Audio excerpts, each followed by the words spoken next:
சோமநாதர். தேவர்கள் எல்லாமே வந்துட்டு இவருக்கு வந்து வழிபட்ட ஒரு ஸ்தலம். 63 நாயன்மார்களை ஒரு நாயன்மார் வந்து இங்கே வந்து சிவனுக்கு தோன்றி சிவபெருமாளை வணங்கி இருந்து இது பண்ணார். முக்கியமான விஷயம் என்ன அப்படின்னு பார்த்தீங்கன்னா, இங்கே இருக்கிற சிவன் வந்து மண்ணால் உருவாக்கப்பட்டவர். தேவர்கள் எல்லாமே ஒரு இப்படி வந்து கையால் வந்து செஞ்சதாக வந்து இங்கே வந்து ஒரு வரலாறு. மூலவர் எப்படி இருப்பார் அப்படின்னு பார்த்தீங்கன்னா, வெறும் வந்து மண்ணால் தான் இருப்பாராம்.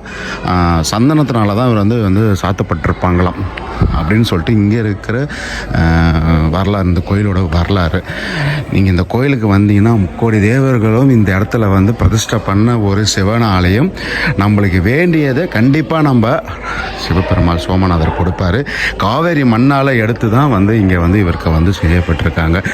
சந்தனத்தை எடுத்தோம் அப்படின்னாங்கன்னா அபிஷேகம் பண்ணும்போது சில விரல்லாம் இங்கே வந்து இங்கே இருக்குமா, அதில் பதிஞ்சிருக்கணும் அப்படின்னு வந்து இங்கே இருக்கிற மக்கள் சொன்னாங்க.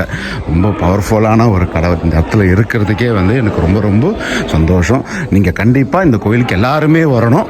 கண்டிப்பாக நான் வேண்டிக்கிறேன். நமச்சிவாய சிவாய நம.